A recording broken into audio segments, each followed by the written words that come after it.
So you're getting into the fastest growing spirit, tequila?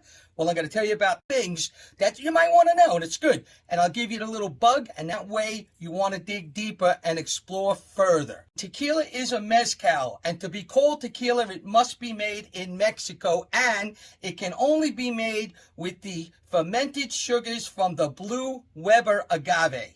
Tequila is allowed to be made in 5 separate Mexican states, but the vast majority comes from Jalisco. Jalisco has 2 separate regions where agave is grown and tequila is produced. One is called the Valley, okay? People call it the Lowlands. The other is called Los Altos, and people call that the Highlands. Generally, the Highlands offers a softer, sweeter, fruitier, and more floral presence in the tequila from the agaves grown there.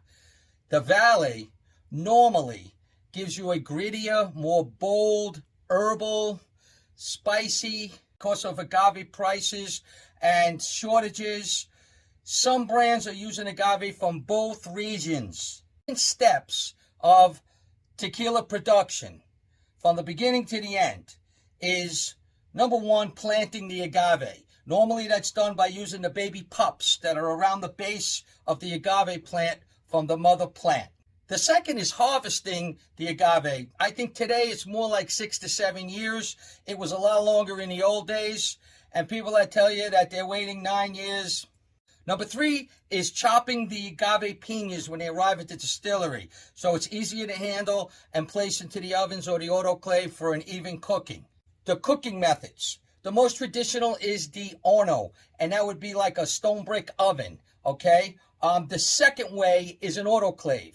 Now, don't be fooled, because autoclave can be great. You know, it gives you that clean, that sharp taste.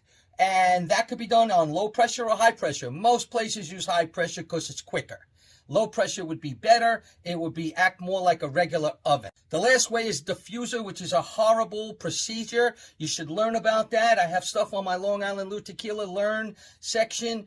I mean, it's an industrial huge machine that takes unripened and baby agaves before they should be used, you know, and with hot water and chemicals. A lot of times they squeeze out the sugar. It's not really cooked. They boil the liquid in vertical autoclaves often.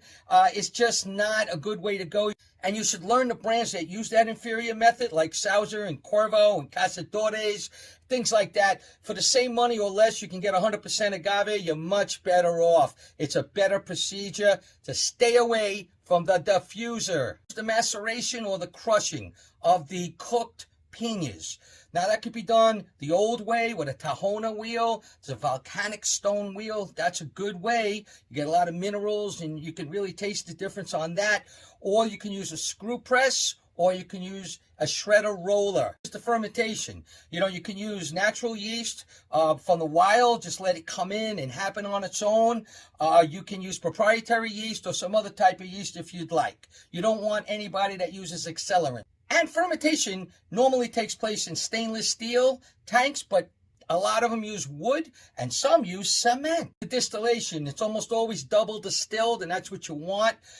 You can use copper pot stills, which are great. They take a lot of work for the distillery. They have to clean them out all the time and this and that. A lot of them now are using stainless steel pot stills, and a very popular method is a stainless steel pot still with a copper coil.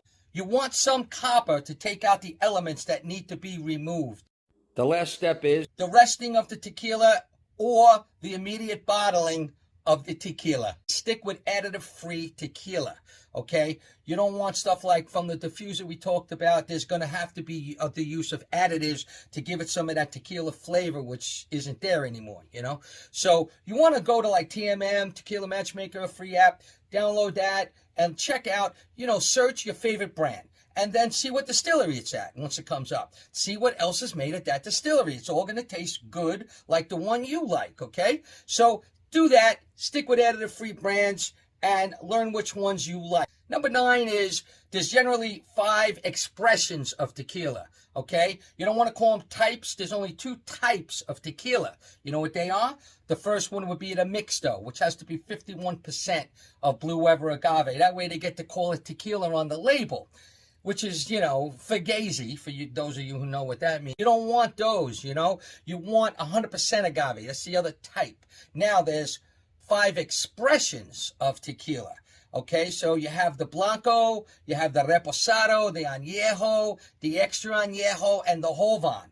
Don't count Cristalino. I don't care what anybody wants to say. Let's not give that an expression. It's just a horrible gimmick. It makes no sense. It's a fad. Okay, why would you strip away the flavors and the color from a beautifully aged tequila to make it clear again? Just stick away from that. So, Blanco, that's basically unaged most of the time, all right? So it's the pure essence of the agave flavors coming out of the piña, okay? The juices, the fermented juices. To me, that is tequila. I have an expression, Blanco is tequila. So you want that. Sometimes they rest it for less than 2 months. It could be in wood, oak, but it has to be less than 2 months.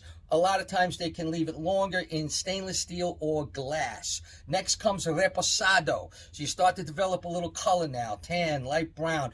You get more flavors, a little easier to drink for some people, okay? A reposado is between 2 months rested, that's what they call it, rested, to up to 1 year, okay? Then the añejo comes from 1 year on up to 3 years, gets darker, more flavors. Then the last category is the extra añejo, which is 3 years or more. Very tasty, all kinds of butterscotch and, honey and caramel and vanilla flavors. You start to get even more so than the añejo. And that Joven we talked about, so basically that's a Blanco that is blended with some aged tequila. Keep in mind, even when you have 100% agave, that type, okay, it's not always 100% agave. The good brands, it is.